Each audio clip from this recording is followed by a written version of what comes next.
Testing, testing. 1, 2, 3. We're back. We're back again. So you got Episode some 2. Number 2. We made it. We finally decided on what title we're gonna choose, and what did we go with? So welcome to the motherfucking shivering break. The shivering break. Please explain to the fans, or would-be fans, what is the shivering break? Shivering break is is an alteration. It's a masterful art of tailoring, and it means that when you have a pair of pants, pair of trousers, whatever you may, and you have them hemmed, which means shortened, to a certain length, where it shows a little bit of sock, a little bit of ankle, if you want to be so, assuming. Supple, some might say. A little suppleness. And it just grazes. It kisses the shoelace, the vamp of the loafer. Yeah, I mean, the age of going super, almost like a high cut, high water pants, is that over for suiting? I don't know. I feel like maybe no break or a shivering break. Burr, Gucci gang. Is a vibe. I think it could be a double entendre, shivering break, Because we're that cold? Or no, because we're not ready for that breakout. We're still tied down. But yeah, have you seen that in your job site where are more people having more loose tailoring in their clothes? I know you guys wear suits, so. On the real estate side, I feel like a lot of people are very, very behind.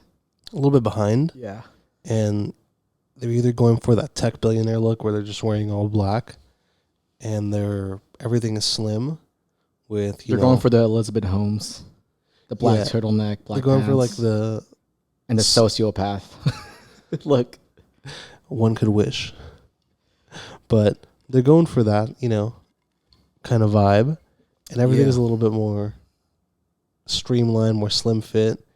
And I don't know. Not that it looks bad. It's very professional. Mm-hmm. But they're not, on the wave right now, so to speak. Well, they're working for comfort, right? And to just go on about their day, go in and out of the car, do shit like that, and to be on the move, but be comfortable. I think you see in Silicon Valley, everyone is dressed for efficiency. Yeah, a lot of them have uniforms, and they don't want to have to think about what am I going to wear every single day. They just rather be like, I have white, black, and gray shirts, and black, gray, and blue pants. Yeah, white and black shoes. But the shivering break, we dress to impress. Oh hell yeah! Non-functional whatsoever. So please tell me about your fit check. How you want to start? Top to bottom, bottom to top. I do top bottom. You tend to go bottom up, so you gotta have balance in the force, as the Jedis would say. But anyway, top down, I have an old Supreme beanie. I think I copped this back in college. You know what I mean? I didn't wait in line. I just got it through the mail. I don't wait in lines. That's not my thing. Fuck waiting in lines. I'll rather pay someone to pay in line. Like, I don't know. I don't agree with that. Yeah. Trickle down economics. I have a white Oxford on, classic, just from Uniqlo. You know what I mean? I think everyone should have a white Oxford just on the reg. Shout out that Japanese brand. Yeah. I have this, I don't know, vintage or army surplus liner that they usually put, like a flight liner for the pilots.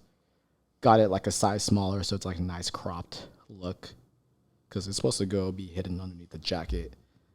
And then I like the color kind of matches the beanie a little bit. It has like the white Supreme lettering font. So the whole army green and white. I got white LA sweatpants, baggy as shit. Actually, it's all fucked up because my dog just drooled on me and it's red. It's kind of weird. It's sus. What the fuck was Dottie eating? I fed her pork chop yesterday. Oh, she eating good. I got some. You're gonna laugh at this. I got some John Elliott socks. Okay. Some high low, some low high. Shout out to the lo-fi. Oh no, I feel like I'm a little cozy boy in West Village or something. Okay, You know what I okay. mean? A little army surplus, a little LA coziness, but keep it a little professional with the Oxford. And I haven't worn shoes all day, so I can't really tell you about the shoe situation. I'll probably just wear some like common projects or something. Well, you had the mules on earlier when we were ripping a heater. Oh, I hate those mules, but I kind of love them at the same time. They're pretty fly. Can you please explain the mules to the... They're from IPSA, some like brand out here in Los Angeles, but I think they also have some concessions out across the nation. And it's like I know the vegans and PETA's gonna hate me, but it's horsehair mules. I only wear it when I'm like picking up groceries or walking my dog. So homie buys horsehair mules, horsehair loafers for the ones that aren't familiar with the mule life. You know, so. And uses them for day-to-day activities. Well, I'm a big fan of horsehair because I got some horsehair geo baskets from Rick, you know, so horsehair just seems to look good on me. What can I say? Shout out Rick Gang, Dark Lord. All right, bottom up. What you wearing? So... kept it OG, kept it trill with the Wallabies, the cream color, the wheat color, whatever the fucking color they call that. But I kept it with that vibe. Nike. It's more like Fit. desert, right? It's like a desert boot, but I don't know. I feel like we wearing the Wallabies, right? The Chukkas, not Chukkas. No, the Wallaby, like the Ghostface Killer, Raekwon the Chef. Oh, I see. Where's your white silk pants though? Where's that? White silk pants. Damn. I don't know if they could go with them. The colors would match, but... that famous photo where he's like sipping on some Dom Perignon or Cristal. He has like the linen collared camp shirt, white silk pants, and some Wallabies. I'm not familiar with that picture. I got to see it. I need that as a reference point for the mood board. Hey, I'll send you that right after the pod's over. Thank you. Yeah, you're going to catch me in the spring rocking that outfit. But that shoe has been catching its moment right now. The low cut Wallaby, like Kit has this rendition of it. They made a mule. They made a mule. Speaking yeah, they mule, did. Yeah, they did. What else have they done? They've done a Gore-Tex version of it. Shit's fly. Gore-Tex because you're trying to like climb mountains in Wallabies. Like if you want to be like Black Air Force One activities, but in a Wallaby via the Gore-Tex material. They're allowing you for those options. That sounds like a confused individual. Triple black Air Force Ones. Vibe. Not the style or silhouette. Not the activities. You said the activities. But the activities are derived from the Gore-Tex material. Because I feel like Gore-Tex allows you to do anything. Yeah, true. I feel like Iron Man. Like I have an Arc'teryx and it's Gore-Tex material on the exterior. And like when I wear that, I feel like I could hike Mount Everest, even though I'm going to like the grocery store and picking up bananas or something. You know what? That Gore-Tex, it can do a lot of things. But so I got the Wallabies on, the cream color, or the whatever the suede wheat color. Nike Dry Fit socks, just classic staple. Yeah. And then I actually copped these pants on a little mall run. Some H&M pleated black like baggy khaki trousers. Well, they're not khaki, but trousers, not jeans.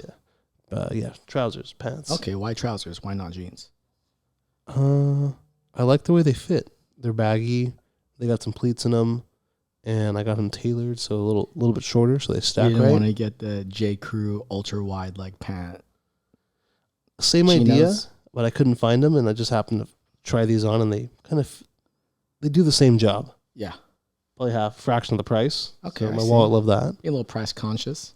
And then irresponsible. That's good. Got a gray T-shirt on, just standard gray T-shirt, and Levi's jacket, blue label. So I know you have like 6 pairs of Levi's trucker jackets. I'm a fan. And we were talking about this a little bit earlier. You're like, you can never have enough. Like I was telling this guy, like, hey, we need to look up some more like analytics when to drop the first episode. And I look over to the right, he's just looking at on eBay for was like, yo, what do we think about these 505s? I'm like, bro, like that's not an analytic. It's some analytic. It's some data element. But okay, how often are you shopping for denim? online or whatever in person. I would say feel at like- least 2 yeah. to 3 times a month. I'm like hardcore. Like you spend the whole day just like, hey, I'm gonna like cop something. Sometimes we're like, honestly, fuck, I don't want to give away this gem, but we don't have enough listeners yet, so I'll give it away. Not yet. Yeah, not yet. We'll We're have to here- go back we're to here the to serve. archives to Okay. find this one. But Number 2, episode 2. I go to the Levi's outlets, and I go through their clearance section. I go through their section that's by the fitting room, the changing room. Yeah. And they have a rack there that's all the take-backs, all the returns. And that's where I find all the rare Levi's stuff. The Made and Crafted, the blue tab, the orange tab, the registered R trademark tab, which is just a red tab with like the R registered logo, whatever the hell it's called. But yeah. So this is one of the blue ones, blue tab. It's from Japan, selvage, copped it on a steel, and it's a fucking vibe. And what else do I got on? I got on like a fishing vest, like a tactical type vest. It's a khaki color. It's from H&M as well. Shout out fast fashion. You know how I feel about that. Sometimes you get lucky. I'll buy my experimental pieces there. Okay, let's just experiment on, underpaid manufacturing, Shout out and the Greta Uyghurs. Thunberg. But I'm not here to bring down the pot. We're here about talking about clothes and feeling good. And then I was wearing a New York fitted, an NY fitted, Yeah. Um, How come you're not wearing it? because it's warm inside. Have the headphones on. Motherfucker, I turned on the AC for you. What are you talking about? It's cool. It's cool. Maybe when I You know what? This guy is the only guy I know. We were in a blizzard in New York City, and you had the AC on in his room. gotta stay cool, my friends. Gotta stay cool. How do you, it's a blizzard, and you're like, man, I could go for the AC on right now. And I see you all bundled up, and you're like, down blanket. I was like, you could not put on the AC. What's cooler than being cool? You're not 3 stacks. Ice cold. But yeah, I don't know. I like being super cold, so I can just put more layers on and get warm via the layers. It's an excuse. It's an excuse to be like, I can layer on indoors and not feel weird or too hot. Exactly. I love wearing a full sweatsuit in my home during the summer when it's like 90 degrees. And I see you got the vest on top of the jean jacket. Yeah. So this is the H&M vest, the one I was mentioning, the fishing one, tactical one. Okay. So I put that all together. What's the idea? Nolita dirtbag vibes. Like I'm hanging out outside of a Maleon door, waiting to see Teddy and say what's up to him. And be like, yo, I met Teddy. So that's the guy right now in New York. He is, man. I think the guy that's bigger, I think it's Ronnie Feek. You see that he is the new creative director for the New York Knicks. How do you feel about that? Man, that's a big role right there. I like what he's done with the uniform. I like the all black one he did. Have you seen that? No. It's literally no logo. It's just all black. That's weird though, because when you wear like a basketball jersey, the logo is what you first see. Like that's the merchandise. That's what you're trying to sell. I think that's kind of clean though. Imagine the blank that they give you before you're gonna put the embroidering on. Yeah. It's just that. Oh, the black. Okay.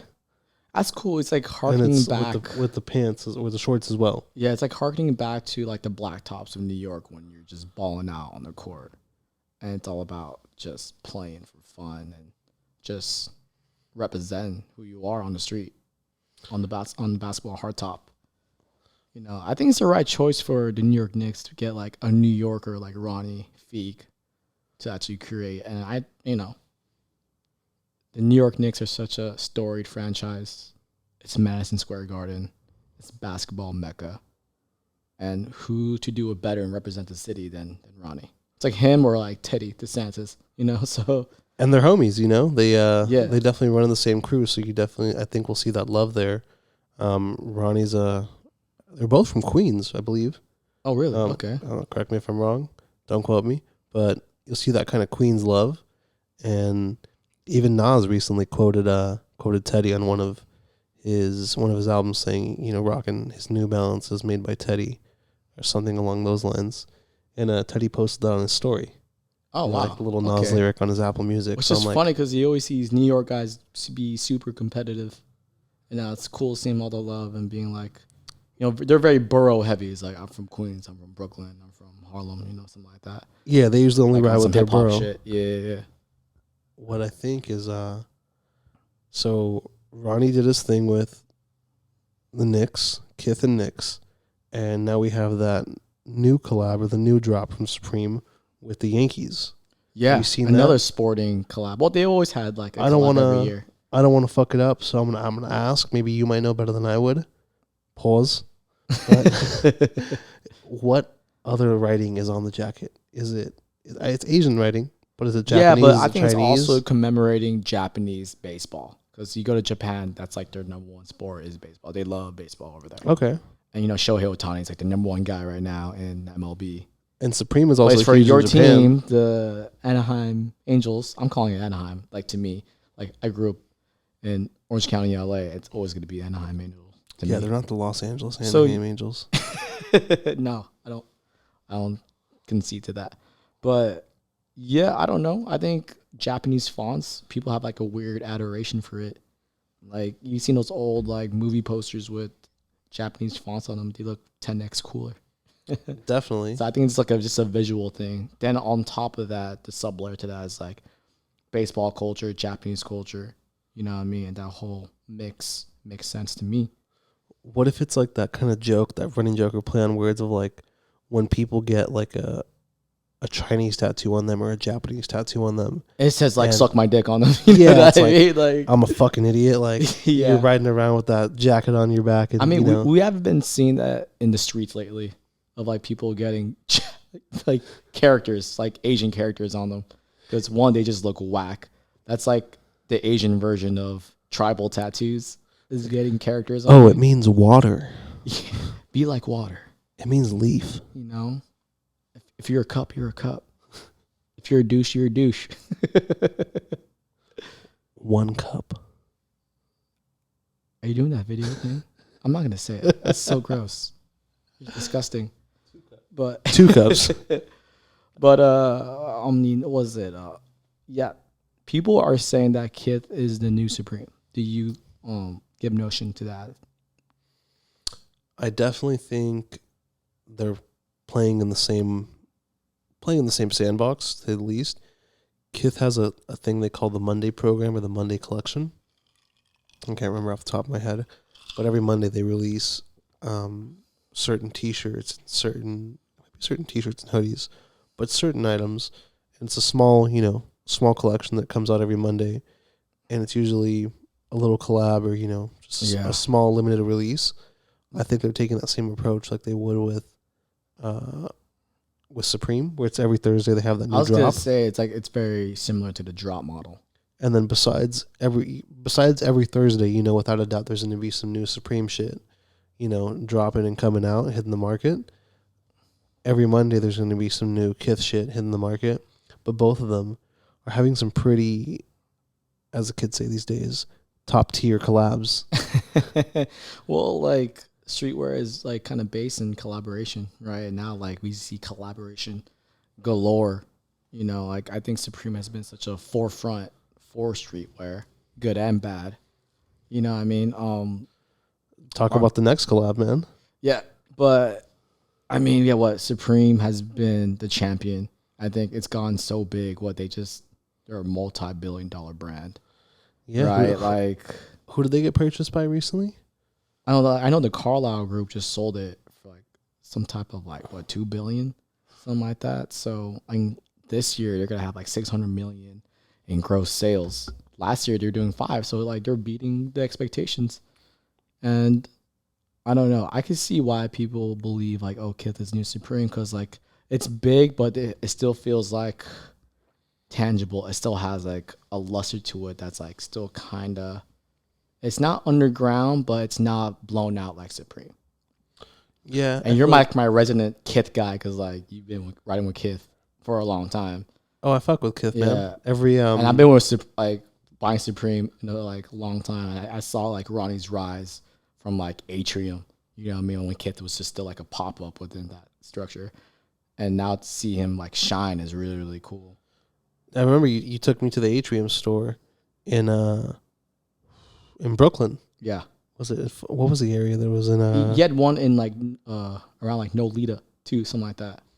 Yeah, well, across.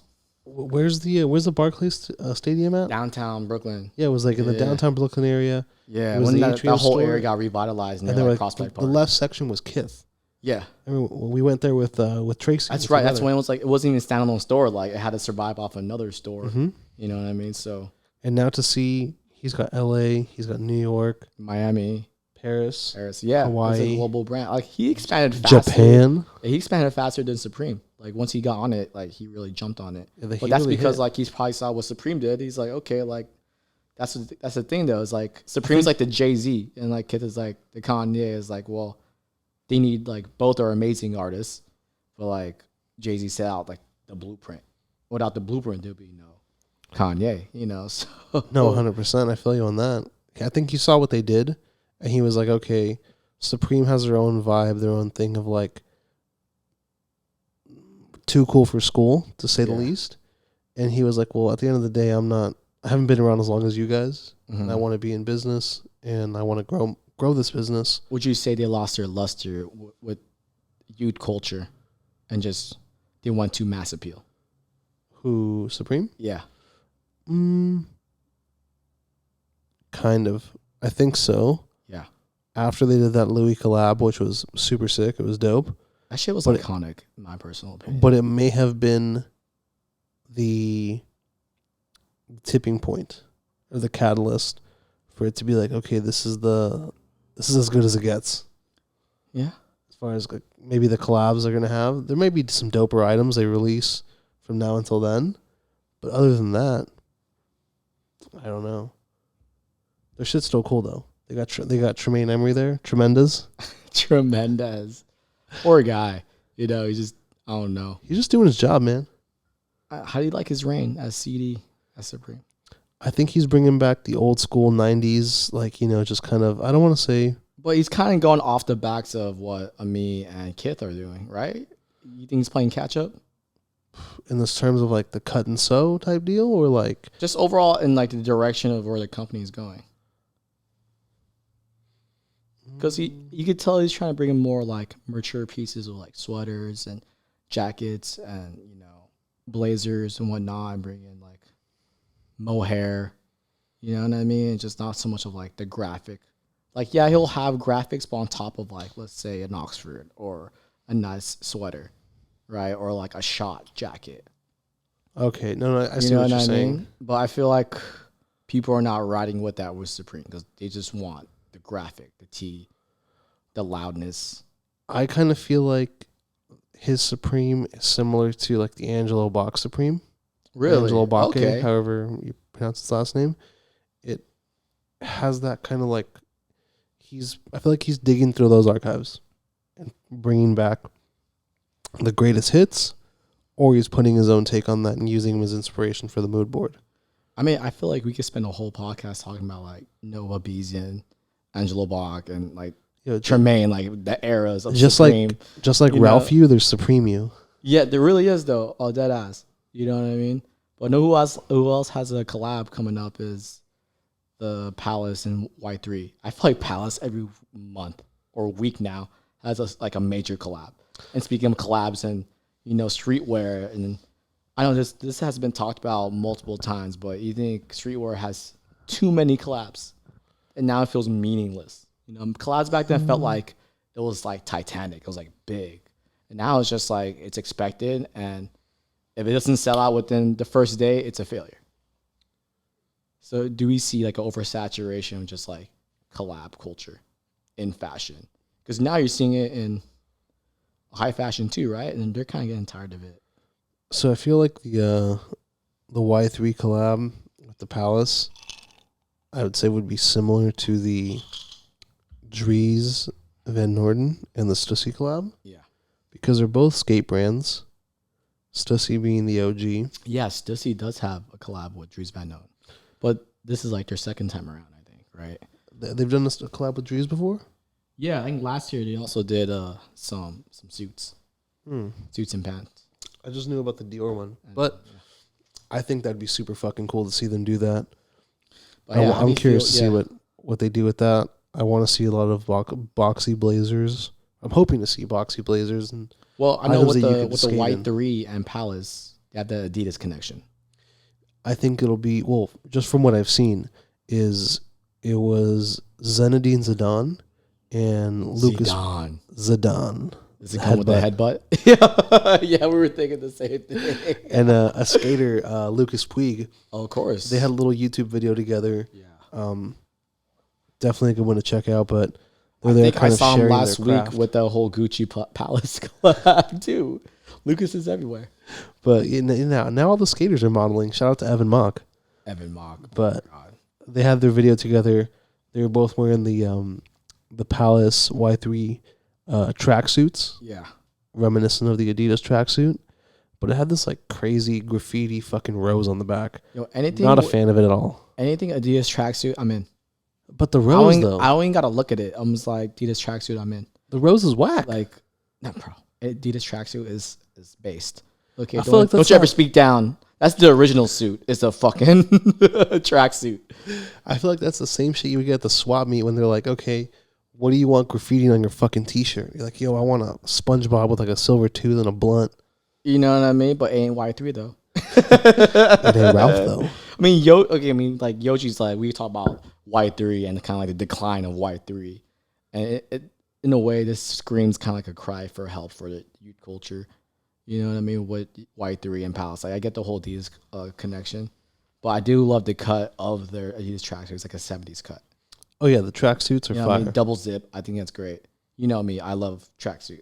You know what I mean? That's like, I wish I could wear a tracksuit anywhere. Like, it's appropriate in any situation. It's applicable in every situation. It is. So for you use the word tracksuit all the time too. Now you're too good now for a goddamn Adidas tracksuit. Is that what you're telling me? I'm not black. I'm OJ. What's that have to do with fucking tracksuits? It doesn't. I'm just saying dumb shit now. But I fuck with tracksuits. What I'm saying is there's a time and a place for it. Okay. Sometimes you can rock a tracksuit all day, every day. I'm a big fan of the sweatsuit right now. Okay. But same vibe. Yeah. Suits. You know. But yeah, I feel like you're not digging the Y3 Palace collaboration. Not really. Not for me. I can understand. I feel like it's a little unnecessary. It's a bit much. It's the collab that no one asked for. Don't even ask for the Gucci and Palace collaboration. It's abrasive. You know, they just came back from doing the Gucci Adidas collaboration. And it's one big clusterfuck. And the consumers are confused. You're like, okay, it's just too much of the same circle jerk. And I feel like I don't need to buy it because you know why? Next week they're gonna do some other collab within the same caring group. Speaking of fucked up collabs, how do you feel about the Balenciaga Gucci one or the Fendachi? Not a fan. Yeah, I'm not a fan. It's just like it's two logos. It's like, you know what happens when Canal Street went global? Like now Canal Street, that not the actual quality, but the aesthetic of Canal Street is has been official now. So what makes Canal Street a fucking fashion forward? Yeah, I don't know. You know what I mean? It's like, yo, Gucci, Chanel. It's just like too logo driven. How did you feel about the North Face Gucci collab? That parka was lit. The only thing I want is that Gucci jacket. That shit was lit. That shit was fire. But everything else is like, it's just a jacket. Everything else is like, I don't know. How do you feel about these major collabs? Some of them make some really cool items. Like, for example, the North Face one. Obviously, everyone wants a North Face parka. It works. But some of them are just stupid. Don't work. Yeah. But yeah, that's my thoughts on fucking collabs. Too many collabs. Too many collabs that people don't really care about. Speaking of motherfucking collabs, Solomon and Mason Martin Margiela. Yeah. They're, I think, a diffusion line, MM6, did a collab to bring back the Gore-Tex vibes. They have the 3 sneakers that came out, 3 or 4, all red. Yeah. Blood red. They got a black and white one, and they have my personal favorite. It's like a tan with like a lime green and a pink and a little bit of blue. And they have like a booty. It looks like a booty over it. I think it looks like the Tom Sachs space shoes he came out with. That's looks like a bag on your a trash bag on your foot. But I think it's much more streamlined. It looks like more of like a Blade Runner shoe, but like, you know what I mean, multi-utilitarian type of boot. I mean, I fuck with it. I mean, I love Salomon. I love that Salomon has so much of a shine now, and amongst like the sneakerheads, you're like, yo. Shout out to Ralph though. No, like I said, we said last time, it's like their colors are on point. Their color palettes are very envious at the moment. I think other designers should look at their color palettes and be like, they're killing it. I know this one is a collab with Margiela, which is amazing. And they're like co-signed from a high fashion company. But I don't know. I think I know we rocked a couple pair of Salomons. You know what I mean? What's your assessment of this? They're very comfy shoes. I like Salomons. I recently found out something new about Salomons. So I think I don't know which model you had, but I have the XT6. So I have the XT6 as well. They're a lot more firm and more structured as far as the insole goes and like the way it feels when you walk. Mm-hmm. The XT4 has the Ortholite insole on the inside, super comfy, and more of like Ortholite. Yeah. Does it work? Ortho vibes. Does it work? I haven't tried them on yet. Okay. But I was told, and the all-white pair, them all-white Arctic white ice, cocaine bricks on my motherfucking feet. Okay, bro, spit it. Get it. We ain't in Harlem. Yo. But I could. Where's the wife beater at? The wife pleaser. You gotta be like the lead singer of Creed. Oh, a wife beater. Can you turn me higher? And you need some XT6s. Or XT4s. XT4s with the leather pants? With the leather pants. Baggy leather pants. You know what I mean? Shit. As long as you tailor them, as long as you give me that good drape, that good stack, that silhouette sits nice on the XT4. That's the modern Creed. With the Ortho Light. That's my Creed. Yeah, my girl has the triple whites. Okay. Yeah, he loves it. She loves it. He loves it. Oh my god. He, they, she. My girlfriend's a he now. So what are your pronouns? It's it. I'm it. I am he. Mine are pay me. You know what? I need to get paid. We all need to get paid. Same here. I wish I won that lottery. Hey, you know what's the new black? Getting paid. What's the new what? What's the new black? No, it's like, orange is the new black. Like pink is the new black. I didn't know this was. I know where are you taking this? Exactly. Where are you taking this? We're supposed to be talking about sneakers right now. We're supposed to be talking about sneakers right now. Yeah, I thought word is bond. And we're back. We're not black. No, but back to the Salomons. I really like the shoe. I think it's reminiscent to the Raf Simons kind of like space boot sneaker he came out in the late 90s. So I think it's an all-around great shoe. And he said like they featured it with a dress pant, almost like a suit with a suit. They did.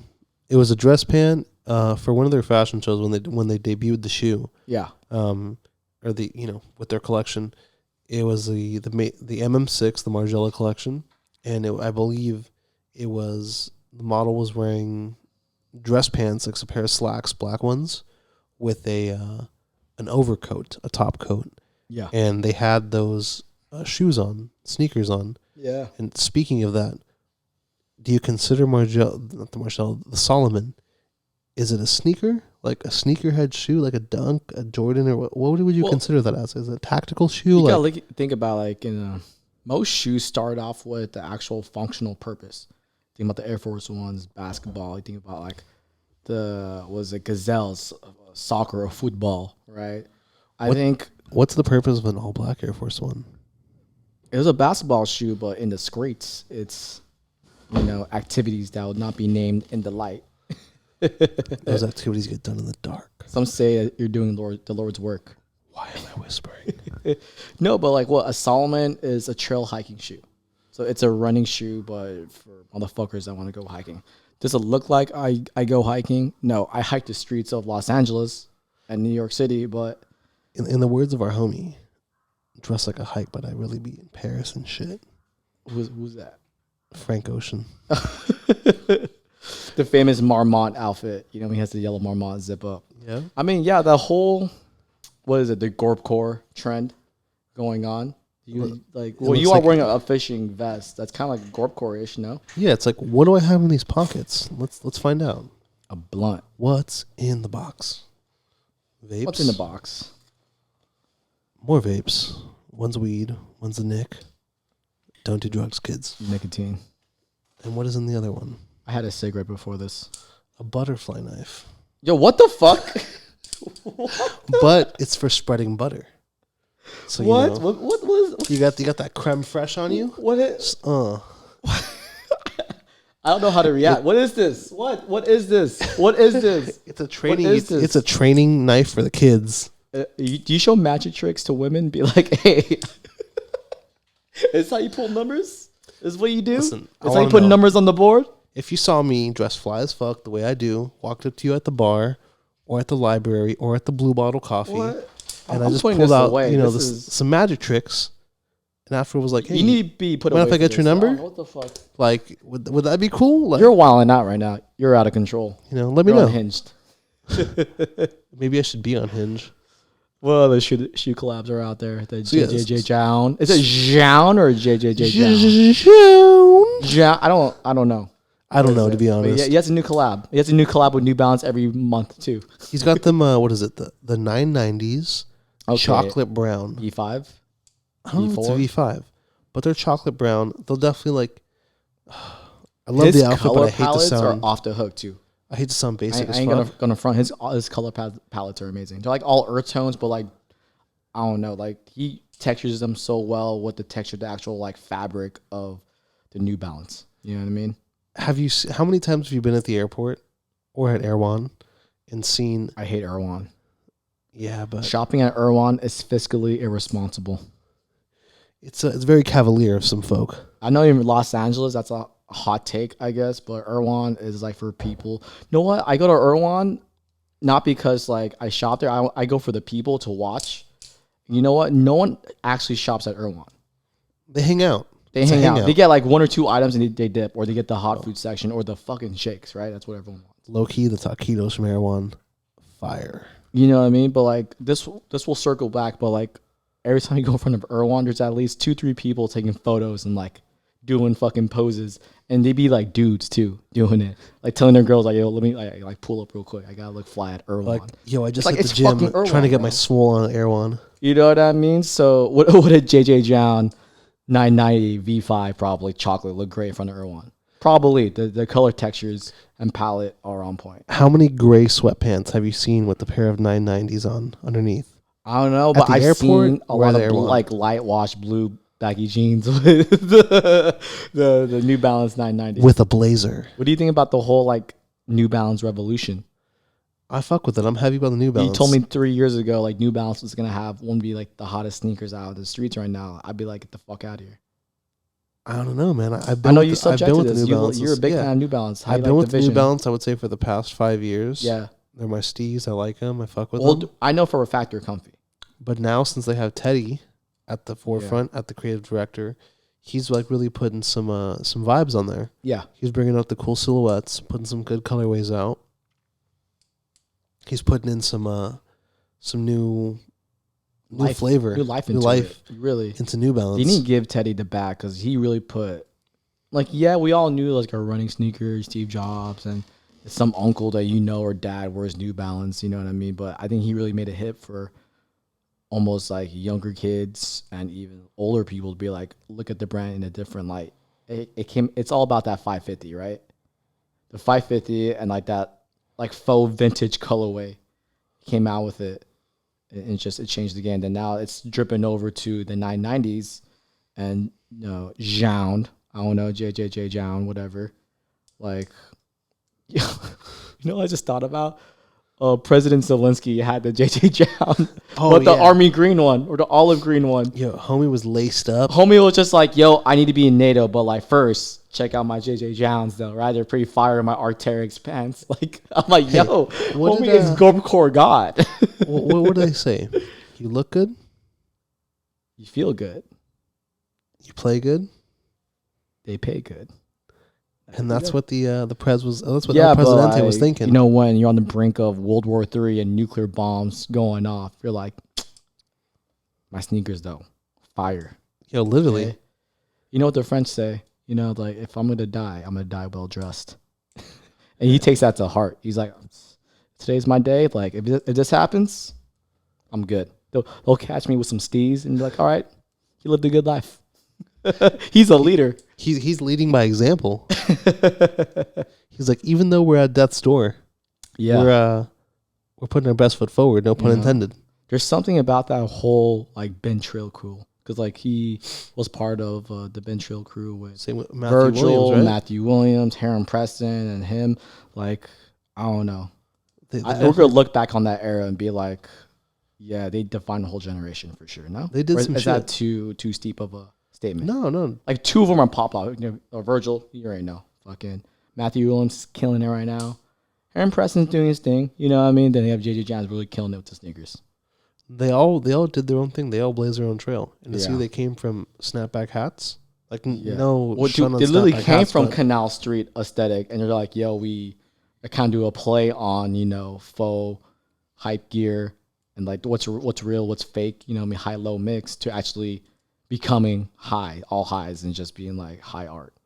So, speaking of sneakers and all that, are we in the post sneaker era? The reason I bring it up is because I mean, look at us. We're talking about sneakers for a very long time. Are we out of the sneaker era?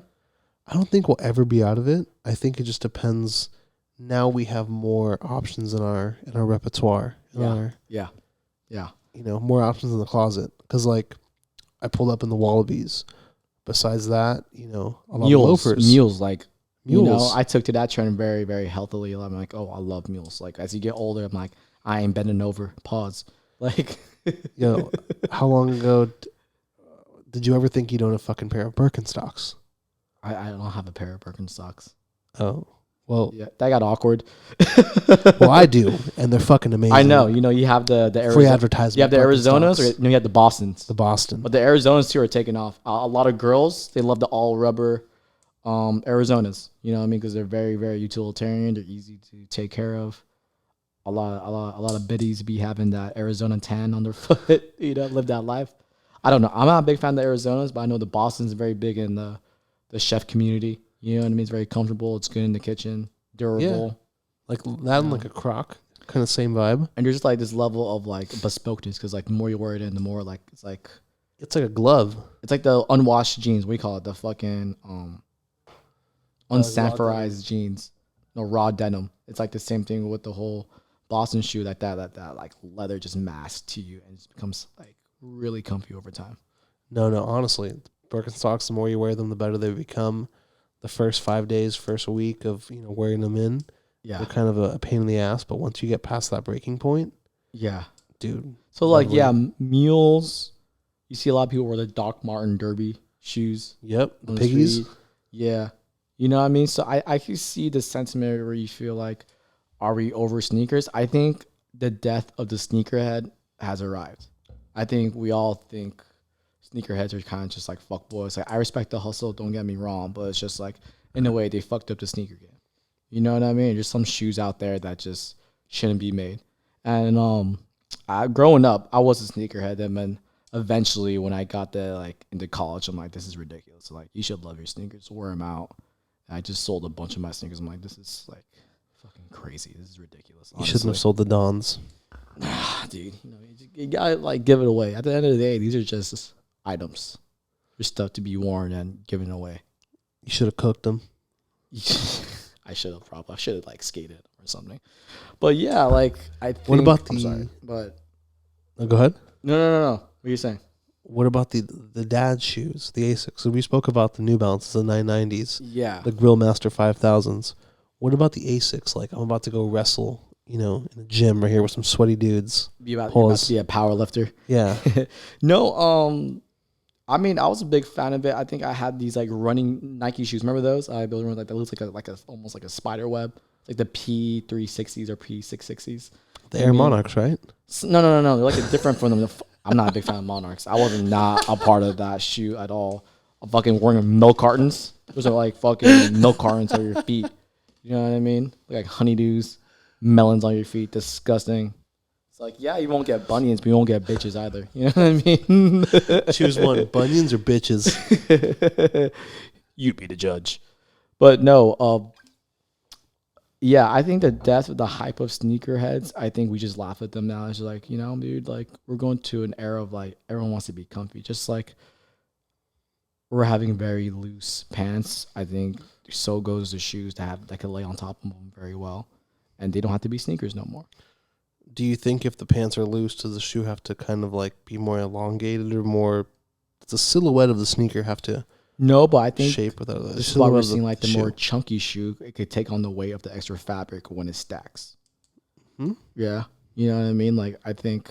Well, I do see some folks on Instagram like they wear like more slimmer shoes and like more baggier pants. Well, like the Sambas with some cargo pants. Yeah, they like some people could pull off that look, or like Dickies and like Sambas or something like that, or similar to like any type of running shoe. I'm a fan of that. Yeah, I think it just depends on the pant, and it depends on like where the bulkiness of the actual sneaker comes out.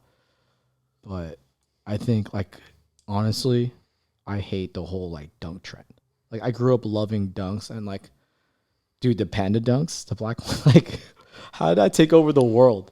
Honestly, I see them on every single like biddy and dude around. It's like town. the most worn sneaker at Disneyland, or some crazy statistic like that. It's the couple shoe. Yeah, they both 100%. Get a pair. That's the couple shoe of the year. Is the Did you and Christine should get some pandas? Go fuck yourself. You know what I mean? We think we're a basic ass couple like that. Is this how you view us? I'm gonna have to beep her name out. Thank you. Extra work, asshole. Yeah, but like I don't know. Didn't you have a pair of dunks? But you never wore them though. You're like, you looked at them. You're like, what happened? Yeah, so I got a pair of the Panda High Dunks. But yeah, I got them for a steal for like 125, 130 bucks. But I'm waiting. Heard he got a deal on the Travis Scott ones too. Yo, fuck that guy. Like, I'll say his name, say his address, say everything. Yo, dox him. Put him on blast. Yes.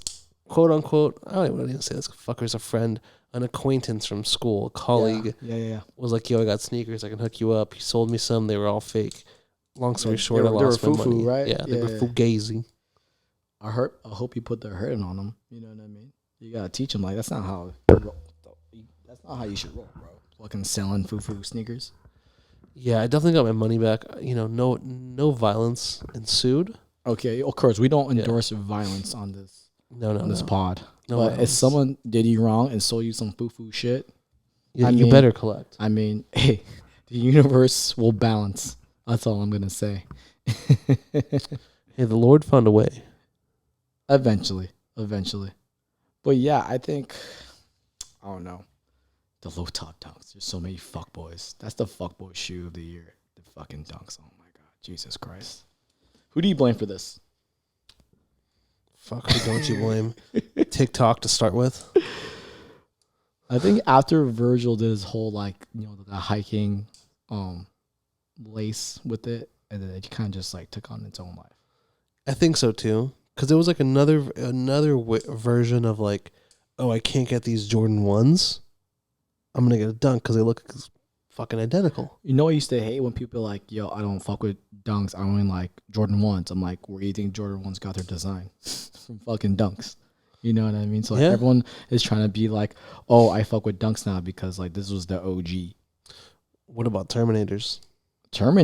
I mean, the thing about Terminators is they don't make like enough for me to judge. Last time like I heard about Terminators was when they had like that turquoise. One pair was like turquoise, the other pair was like brown and like leather. It was like this ultra hyper quick strike. I was like, I don't know, like 14, 15 when that came out. You know what I mean? But you don't hear much about Terminators. You know, so I don't really have much of an opinion on it. I know you're a fan of it though. There's a new drop coming out. They're the Georgetown Hoya colorway.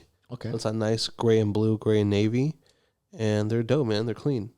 It's kind of like the, I feel like it has a toe of an Air Force One. Yeah. Air Force One like. Well, I see you rock the 550 high tops. 650. 650, excuse me. And then you think this is like a retort from Nike to be like, okay, like you have like that bulky 80s, 90s basketball sneaker, like the shit you see in White Man Can't Jump. It could be a vibe of that, and I think I think that's their answer. But either way, I fuck with the shoe, so I'm gonna try to get my hands on those. I mean, Hoyas is a classic school, Georgetown. You know what I mean? Great colorway. Shouts out to Allen Iverson. You know what I mean? Shout out to talking about practice. Shout out to Patrick Ewing. He's a fucking Hoya too. No, I was about to say Ray Allen, but he's from UConn. You know, maybe this is when like dunks mattered. They don't. I don't know. Dunks need to die. That's not a hot take. That's a statement. Die, dunk, die. So speaking of statements, Yeah, fashion statements, and legal statements, bank statements, CFDA. Okay. Let's talk about the winners. Let's do it. Yeah, that's a big deal. So menswear, women's wear, and a new one for this year. It's the Stylist Award. Stylist Award. Yeah. So let's start off with the shit that we can actually wear. Menswear. Okay. Fair enough. Emily Adams, Bodie, Brody Jenner, however you want to go about that shit. Remember that one show on MTV? You're like, oh, Brody's looking for a new best friend. They made a show about being his best friend. Who the fuck wants to be friends with that guy? Fucking Giga Chats. I heard he's chill. But no, But you're the one that actually put me on the Bodie, however she wants it to be said. I learned about it like majority of people. I'm ignorant. When she won it last year, and then I actually looked at the brand. I'm like, oh, they do like a lot of heirloom Americana craft, and it's really cool. They have like this like Northeast craftsman style, and they're beautiful heirloom pieces, handmade, and it's just small batches. I think it's not small batches because of the hype, but I think it's just like to get the quality to the point where it needs to be. Also, a lot of the materials are sourced, like vintage. You know what I mean? So it's also a version of like upcycling. But the only issue is like her brand and her are just only gonna get bigger. So how is she gonna manage that whole? How can you manage that quality and like that mystique of her brand and trying to scale? Because more brands, more boutiques, more websites are gonna want more of that brand. I feel like she's either gonna have to take a page out of Supreme's book, as far as like the weekly drop, or not implementing the weekly drop. But you can see how you could get consumed by that too. Yeah, you know what I mean. Like it's like a whole cycle. It's like because Supreme became like a multi-billion-dollar brand, but that's different though because it's slapping T-shirts, it's pants, it's jackets, it's streetwear. You know what I mean? Like streetwear is very profitable. I don't see them doing weekly drop, but it could be the same idea of like.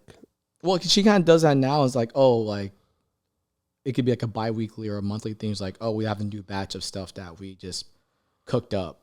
You know what I mean? And it's only a finite amount because it's only a limited amount of vintage textiles that she could source. So I don't know. Like, what's your thoughts on Bodhi? I like them. I like what they're doing. One of the things I like a lot is I forgot what the exact name of it is, but it's these corduroy pants. Yeah. And they, whatever it is that you want on them, they use a Sharpie or a marker and they write on the pants and they make a design for you. Yeah. And I believe it came from Indiana or Idaho, one of the colleges there. And it was like the senior pant tradition where everyone would bring their pair of white corduroys or tan corduroys. I believe you're referencing the Architectural Digest video where they talk about like their sofa. Yeah, and it's corduroy. So they did the same thing, but for pants. Okay, that's cool. They made a pair of pants that way, and they have like 20 pairs, and all different sizes, and you can buy them pre-designed. Yeah. Or you can buy whatever size you want blank, and they will design them on your behalf, and you just tell them, hey, this is my school insignia, or this is these are the things that I value. Can you somehow work them into this piece of art for me? You know what she really reminds me of? I just thought of it right now. If Wes Anderson was in fashion, it'd be Emily Adams. Do you agree? That's super on point. Right, as far as like the aesthetic, like the whole like Northeast Mariner, cottage, New England style craftsman. And it's something like childish about it. Not like it's like childish like whack, but like childish, like very young. And if like a young 12-year-old thought about making clothes. I see what you're saying. And her color palette is amazing too. She's got a great vibe. I think it's amazing. She won. Who's the last time to win menswear? 2 years in a row. 2 years in a row. I don't know. That's quite a feat for such a very young brand. Very small brand. Yeah, especially. So what's the next step for Bodhi? I don't know. They've been doing a good job on their suiting, on their men's tailoring. Their suits are fucking legit. They dressed Jordan Peele recently. Yeah. For some of his red carpet debuts or red carpet events. They've had, some bespoke tailoring options. And they've been doing wild? the bow tie. Yeah, she has all this press, but it seems like still like a low key brand. I think they want it that way. I think it should be that way. But that's the thing though, like the more bigger you get, it's not gonna feel like that. And that's part of the appeal of the brand. Yeah. I mean, that's for them to decide how they're gonna balance that act of like underground, overground. We'll see how it plays out. What's next? What's the new one? Who won the women's wear? Women's wear is Catherine Holstein. I do not know much about her. I wish I would have done more homework on her, but it is Katie Women's Wear, or Katie is it brand? Katie Women's Wear. KHAITE. Yeah. You know what you're doing in CFDAs? It's like, like there's an era of like filmmaking in like 1990s where just like we just want indie filmmakers to be on point. We're tired of the big box success. I feel like the CFDAs are going to that era of like we're tired of Balenciaga, we're tired of Supreme, we're tired of raps. It's like let's get more of the smaller underground designers and give them some light. Okay.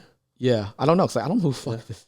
Yeah, I don't know who the fuck she is. I'm not trying to disrespect anybody, but like I don't follow women's fashions as much as I should, but like I hear nothing, and my girlfriend's not here to like teach me.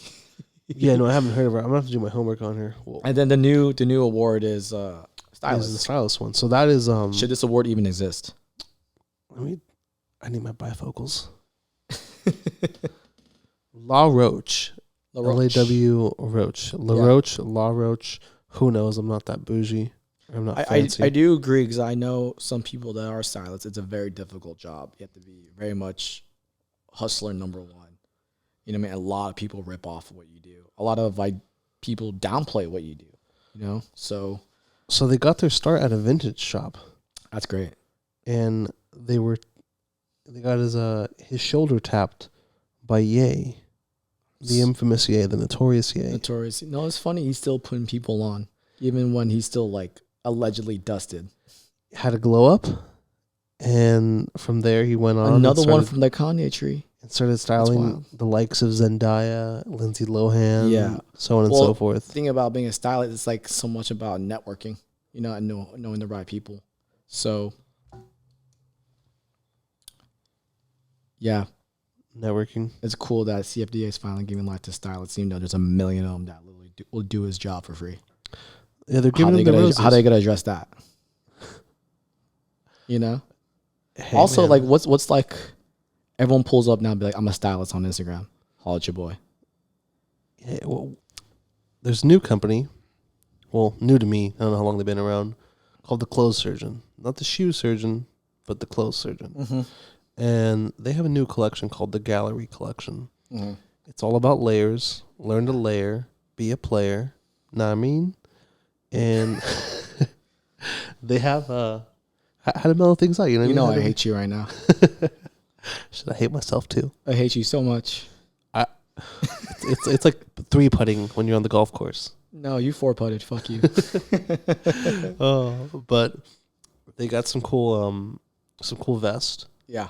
A nice chore jacket, and what is it? It's a nice top coat. It's a camel top coat. Yeah. So they got a couple good things. They're messing with like knitwear and also tech utilitarian wear, like kind of gorpy. So what is it? It's like Bodie mixed with Reese Cooper? I guess so. It'd be kind of a vibe like that, yeah. And like what, Norse Projects? You hit the head on all hammers. That's an OG brand right there. Norse Projects. What y'all know about that? So what's your infatuation with this brand? Like what's the repertoire that you're digging? I like the color scheme, the color palette they picked out for their lookbook. Yeah. And I just like the silhouettes and the fabrics that they use, the textiles. Mm-hmm. They're very luxurious.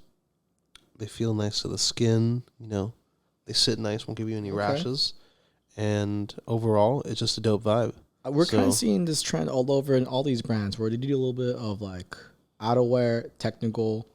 They do like cozy shit at leisure, and they do branded shit, and they're doing like cut and sew. I think a brand now to exist, you gotta have a little bit of facet in everything. You know, I think because information is so fast and the kids are just influenced by, 90s culture, but like everything. 90s kind of had a lot of that in general. Like, you know what I mean? Like it's a boom in hiking. Everyone was wearing suits. People love jeans. People love cars. You know, like I think nowadays just having a brand that's just like just a traditional streetwear brand, I think we'll look at that as like a novelty. But I mean, to having sustainability and having your company exist in this type of climate, you gotta do everything. But you think that takes away from like the actual core, like vision of a brand or mission statement? I think they're kind of taking a page out of Ralph's book. Shout out to the Ralph U. How do you You mean? know how he originally went from ties to dress shirts, suits. But that and then makes sense. everything. It's still within like Wasp, Take Ivy. Well, no, Brooks, that Brooks Brothers style, right? But so where I was going with that was he went from one item to growing it to a collection of items, and then once that collection was filled, he went to different Polo Sport. I Polo, see the Purple the Label, fusion lines. the diffusion lines, the capsule collections. But And once yeah. that was done, he went to Ralph Home. So he created a universe of Ralph Yeah, where you could now go fill your home with all the Ralph decor. yeah, You could fill your closet with all the Ralph clothing. And then you can go to his restaurant. You can go to his coffee shop now, Ralph's Coffee. yeah. He also loves cars. So he has a huge auto collection. And he kind of incorporates the outfits that he wears with the vehicles and like the actor that he's dressing up as for that day for that said vehicle. Like really encompassing that lifestyle. That's why I brought it up, saying like, can these houses or these streetwear places be more than just the novelty item? Like, if they encompass those things, they can probably I think you're grow onto it. something because you see a lot of like these streetwear brands. I know Supreme popularized like having all off kilter stuff like the brick or the fire extinguisher or a ladder or whatever it may be, some other fucking function that's outside of clothing. But you see a lot of brands like Palace have ashtrays and having home goods. Stussy having home goods, you know, and then like Bodhi having home goods too. And I think every single brand has some type of home good. So people are doing like pottery now and like clay, making their own like little dishware. Rick Owens had that collab with the candles, right? Like Aesop, right? Aesop, yeah. So I think Shout out the Aesop hand soap. then my favorite, the best. But is that was needed? Like, it's like, have we extended like clothes to the max of how much you can sell? Because I feel like we have so much options as to what we want to buy at any price point we want. It's like home goods is home goods though. They have like a shelf stable. You could, you know, I don't know. It's like, that's like the next step, next frontier of someone buying into like a universe. I think they're selling the vision. Yeah. So it's like you can wear the full, like imagine seeing someone in a full fucking Rick Owens outfit or a full Emilio Dor, insert brand outfit. But now And they walk into a fucking a Nissan Altima or a fucking Prius. yeah. Like a car is a car. It gets you from point A to point B. It has an engine and four wheels, but it doesn't fit with the aesthetic. So like if you're talking about these cars and these people and how they all fit and, like encompass one thing, wouldn't you say that the Porsche vibe or, Jonah Hill with the Range Rover, like... You know what's funny? I think there's so much illusion between car culture and like streetwear culture, but now we're seeing just mood boards, like you said.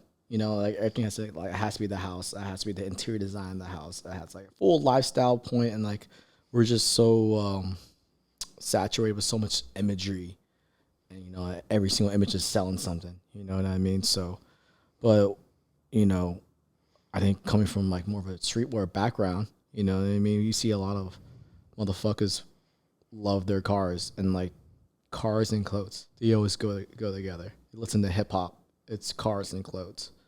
What's that relationship? I think, once you have the dope outfit, the next thing to go is the car, You gotta the pull house. up. You gotta pull up to the party. Gotta spin the block twice. You know what I mean? It's like, hey, taking an Uber is nice, but no, it's cooler pulling up with something nice. Yeah. And it's like, how am I going to get home? I don't fucking know. Hopefully I got a DD. But either way, I pulled up nice. Jesus, take the wheel. Exactly. I pulled up nice, though. Yeah, there was this like guy that kind of merged those worlds. I think his brand was Illest. I know there's some Filipino guy that runs it. It's like merging clothes and car culture and have that being like a lifestyle brand unto itself.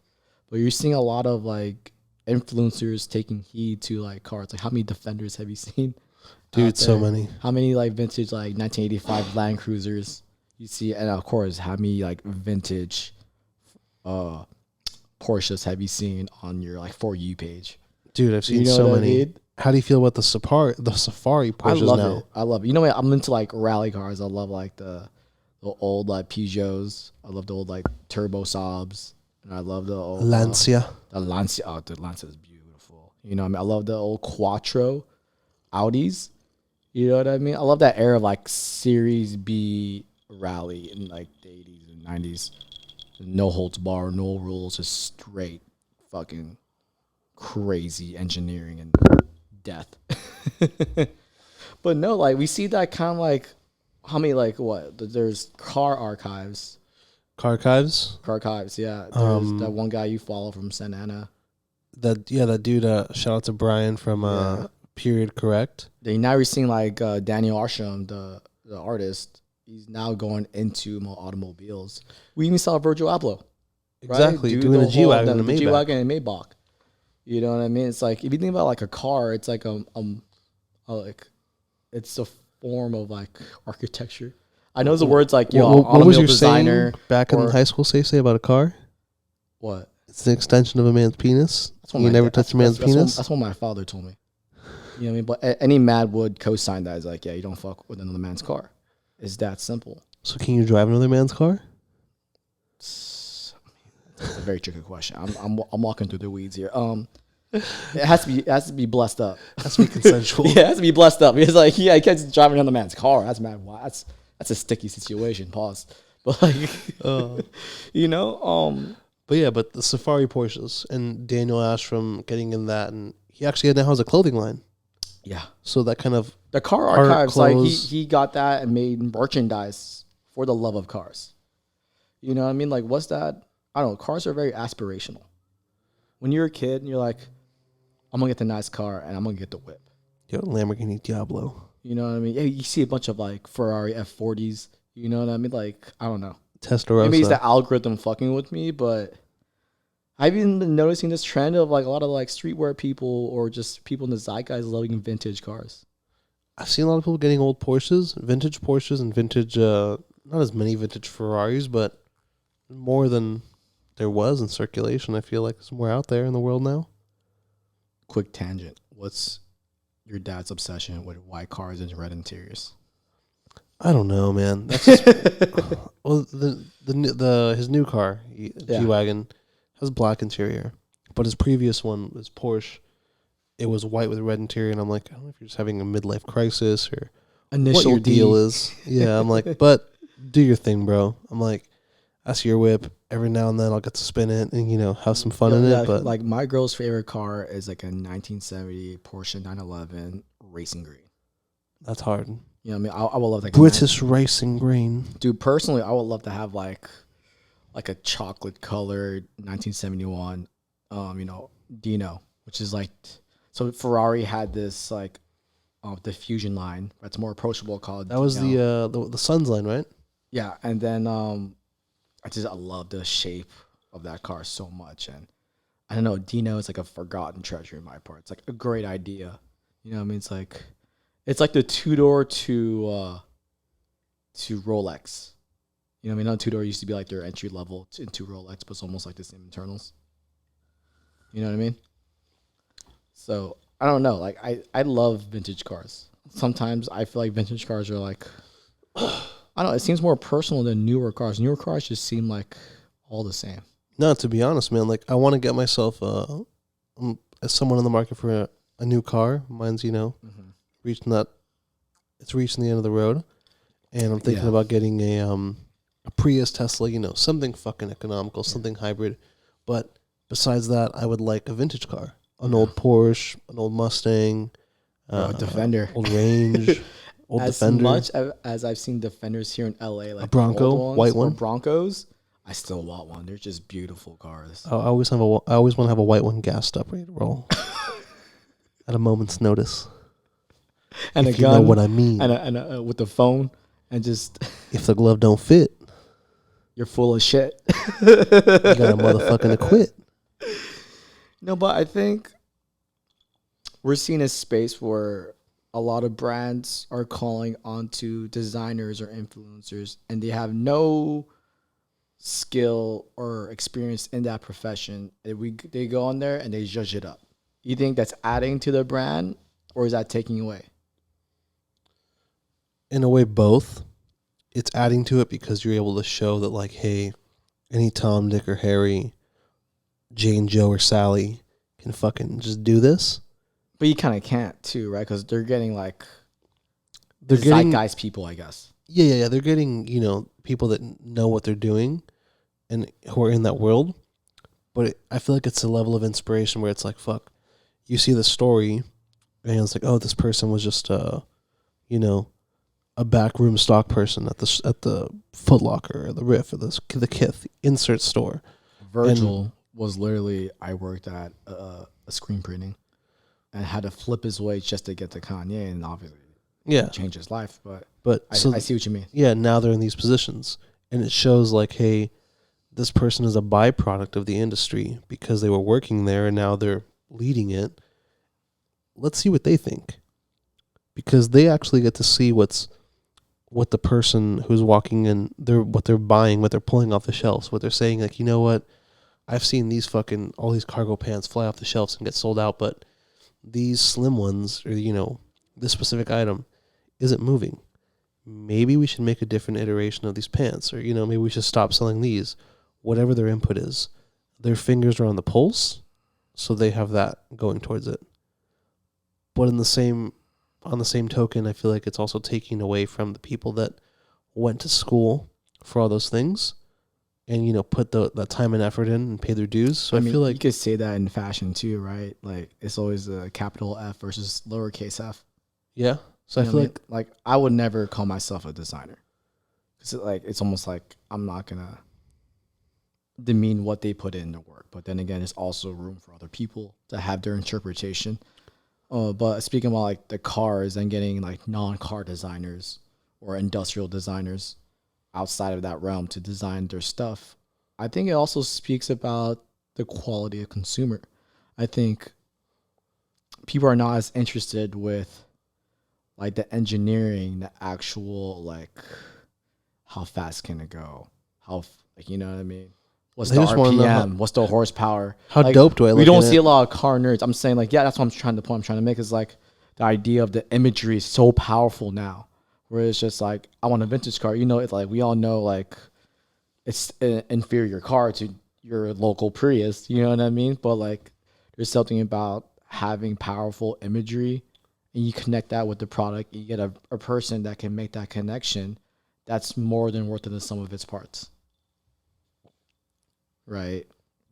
Like, you see Drake pull up in that Virgil design Maybach, or you see Errolson Hugh doing his thing with Porsche and like E Racing, FE, whatever. You get a lot of these outside people that are mingling in a really high performance field that's very technically driven. And you know what? The kids don't need that. The kids don't fuck with that. They just want to pull up. At the end of the day, what do these luxury car manufacturers push? They push a lifestyle as well. I think now these people are coming around to it. That's why you still see Ronnie Feig become creative director. He had a thing with Porsche. He had a thing with Porsche. Or not Porsche, BMW. You know what I mean? It's like, we're getting people, they're getting curators, right? And they're trusting their taste, and they're going to make that communication between A, B, and C, and they're going to take their fan base and go along that ride to be like, this is why they're going to fuck with it. Mm-hmm. You know what I mean? It's that influencer model. Yeah, it's the future. But like, you see that with different industries as well. Like, I think they're all taking a piece of that. Like, even the food industry, for sure. Like, remember, you used to have like, celebrity chefs like Emeril Lagasse and Paula Deen and Ina Barefoot Contessa and Sandra Lee. We get what I'm saying though. Like, yeah, Wolfgang Puck, right? Like, the idea of the celebrity chef amongst the like foodie world was like those aren't real chefs. But now you're literally seeing celebrities take over the cooking media world, like Selena Gomez. Yeah, exactly though. Like, or Mr. Beast, right? Paris Hilton having her own cook. You know what I mean? Like some people are just like are not qualified, but they bring their base with them and they're able to connect A, B to C. That transitive logic, and it's like okay, there's money to be made in between that interpretation. Does it demean the brand of that whatever profession that they're mudding into? A little bit, but at the same time, it's another level of awareness and expansion. And it's just a patois of how people want to take their information in now. I don't know. Some days I'm like, oh, this is great for food, for cars, or any other medium that needs to be disrupted. At the same time, like, what we like about it kind of goes away. I don't know. Dude, I was at a fucking Denny's recently. Yeah. And they were trying to sell me some shit via influencer marketing. Oh, really? They have like Denny's. Who? Yeah, I don't know who the fuck the influencer was, but Nick Lachey. Justin Bobby. Yo, shouts out to Jessica Simpson. You think she's going off the rails or what's going on over there? I heard some TikTok shit about that, but like honestly, I haven't looked into it, so catch me up to speed. I think she's into meth. Don't quote me on that. Methadone lollipops. Yo, chill, legit. son. Methadone lollipops. That's what I heard in Canada, bro. I was eating a fucking lollipop. Yeah. Fun story. I was in Vancouver. I was in Vancouver, Canada. Dinner, drinks with some friends I met in Mexico. Another story. International bias. Yeah. Remember, folks, he's rich. Yeah. Oh, you rich. I'm gonna push this narrative that you're rich. And you know what? And just like hip hop, you fake being rich. One day, the fans will make you rich. Yeah, I'm broke, but I rap about private jets and shit.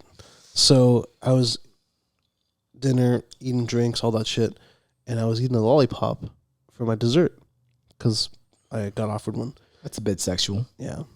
You're like, yeah, that's it's like, I just had a steak and I need a lollipop. I'm like, this is. It was the caramel apple one from back in the day. That shit's lit. So the person across me was like, "Is that a methadone lollipop?" And I'm like, what? "No, what the fuck's that?" Like, oh, those are lit. Like after raves, you take a methadone lollipop, come down, and you use it for the come down. And I'm like, no way. Back in the day, they used to give methadone. I think they still do to people that are like weaning off of like hard drugs, like heroin. Mm-hmm. You know what I mean? To like that's what it's meant for. It's like decaf heroin. So the magic question is, did you have a methadone lollipop? No, I haven't tried it yet. But did you have it before the trainings or after? Neither. That wasn't me. That's like Wolf of Wall not Street. Our assertion or views on transsexuals, but we have a very funny story. Well, that's off air antics. Actually, check out episode 1 for that. No, don't. I'm trying to get our views up, motherfucker. No, we're the only people be like, don't check our other episodes. Keep going forward. Like that's in the past. Just watch our clips. We're going off the rails. What's next on the docket? Next, to end it off on Give me a some nice shit note, we're not going to care about next week. Cher. I love Cher. She looks fantastic for her age. She is. She's aging like fine good. Wine and not like milk. Like vino. It gets better with age. She's the new face of Balenciaga. She's the new muse. Balenciaga, what the fuck am I saying? Balmain. So you think she can do what Kanye does for Balenciaga? Balmain. Oh. We both fucked up. My bad. Balmain still around? Olivier Roasting? He lost his touch, no? After the Jenners and the Kardashians got bored of him, it's just like, nah, new toy. I think he needs a break. I think he needs a restart. It's like him and Riccardo Tisci had their era. You know what I mean? And like now Riccardo's going back to his namesake brand. I think Olivier should do the same thing. He was a appointee at a very young age, like what, 23, 24. And you know what? He had his moment. And it just seems like it's in this era, you can't be boring. You could be bad, you could be good, you could be weird. You can't be boring. And he's boring right now. Yeah. Well, who knows what Cher's going to do for him? I think he's reaching with putting Cher as a face. Yeah. But people love Cher. Big following. Because for a while, his shit was dope. Well, like... Yeah, but like what? It's not 13, 2014, you know? Like, how many Balmain pants can you have? How many glitter can you have? How many shiny shit can you have? How many like sharp Bring shoulders back the can you fucking have? biker denim. Please Bring don't. it back. Please don't. Please don't. True Religion's I think Balenciaga someone, arena like, sneakers. Someone asked me about I was either Business of Fashion or Vogue. They're like, how do you feel about like your look is not like the look that's wanted anymore? He's like, well, I cater to the Balmain look fan. I think he's of the same mind of like Hedi Slimane when what he's doing at Celine. It's just like they're redoing Saint Laurent. they're doing what they're good at. They're redoing Dior Homme. But that's not what no one wants, and that's a interesting question. It's like, well, I'm optimized for one thing, but that moment passed. What do? You stay true to who you are because this is what I do, or do you follow with the trend and knowing that like people will like view you as a phony? I guess it's like taking like a proper like French culinary trained chef or Italian chef or whatever cuisine it may be, and saying, hey, no, we're gonna make you got to make sushi now, or you got to make Mexican food now, and it's like, okay, you can probably do it because you have the skill set, but it's not going to be your best work because this is not your forte, this is not your bread and butter. Now, like, I see what you're saying. Do I stay true to it and go, okay, I'm going to stick to my guns and become the best pizzaiolo ever and make the best pizza? No, I just noticed too, like, these guys all went to like Tishi and Olivier and Slimane, like, they all went to, like, fashion school. A lot of these, like, CDs at these places come from non-traditional backgrounds. And they're just trying to fit in that world of, like, influencer, designer. We're trying to curator, designer. The shareholder. You know? Now, Ruigi and Bali, like, there's a lot of people. Like, you see, like, Todd's and Ferragamo and all these heritage brands trying to go young. And young is the influencer market. It's the Gen Z market. And where do these guys fall into? You think they're going to still be out there in 5 years? I think it's an opportunity for them either to resurrect the brands or fashion houses that they're currently at and become the new, I don't want to say become the new, Virgils or Karl Lagerfelds or, people like that, because they're not replaced, but it gives them an opportunity to stand on the shoulders of giants. Yeah. Or I think it depends it's on the theirs brand to too. lose. Depends on the brand. They could flop. Like Ricardo left Burberry because he was too streetwear, too young, or just too relaxed. And now who they hired? Like Daniel Lee from Bottega. Yeah, it's crazy. Matthew Lee or Matthew Katzabit? Daniel Lee, because Matthew Busy or whatever his name is, Biazzi. Went to Bottega. He's on Bottega now. Yeah. But like Daniel Lee, it's much more formal. One, he's British. He gets Burberry, but he gets classic. Coming home. Yeah, classic. Coming home. Classic Burberry. You know what I mean? So like it depends on the brand. Like Burberry shouldn't be young in my opinion too. I feel like it should be a very traditional brand. Yeah. It's like I want Ralph to be fucking young. I want. It's Ralph like MCM. MCM needs to die. Well, it started Maybe out. Olivier should go there and revitalize that brand. They could use the upchart. That would be a big, I don't know. For people like Hedi and Olivier and Ricardo, like Ricardo is doing the right move. Have your own brand. Yeah. And just, if you want to cater to your group, cater to that group. Don't do it with the bigger brand because sell it at Burlington Coat Factory. They have shareholders and stockholders. They care about stock price, and you guys got the bag. Y'all could do your shit now. Yeah, go chill. Go sell your shit at Nordstrom's Rack and make triple the money. Honestly, I'm not trying to be a dick, but like, yeah. You see a fucking Karl Lagerfeld, like the fucking man. He ran Chanel. He ran Fendi at one point in time. Triple load because he's a heir of like your designer and a businessman. And now he has Saint Laurent businessman. You know what I mean? Like these are people that understand. Like I'm an artist, but the business runs the art, and art runs the. You know what I mean? They understand that balance. Yeah, and the only reason I bring his name up like that is because he has the Karl Lagerfeld Nicolas Gasquet brand. Also, you know what I mean? Like, yeah, he has the Karl Lagerfeld brand, and I see it all the time at these discount stores. Which no shade to the discount stores, I get all my deals there, but at like Nordstrom's Rack, Saks Fifth Avenue, whatever insert store, and you'll see Karl like on the discount rack. And it's not that it's not Chanel on the discount rack, but it's still something that has his name on it. It's been co-signed by him. Yeah. So I think like he's making his money there, kind of like the Olsen twins. And like, you know, all those childhood stars that made their money off selling clothing, they sold it at Walmart and at, you know, Kmart. Jessica Simpson. Yeah, and they made what I mean? bank doing that because of the masses. So it's like, why can't everybody have a piece, but also have your private label? It has that stain of like, yeah, Walmart. But have your private label collection. Yeah, you could be both. I think you could be the business and the artist. That's the future, you know. Well, guys, that was the fucking shivering break. Episode 2 of Shivering Break. I hope you're shivering. Thank you for staying with us. We'll see you soon. Bye. Yeah, or don't stay. Fuck you guys.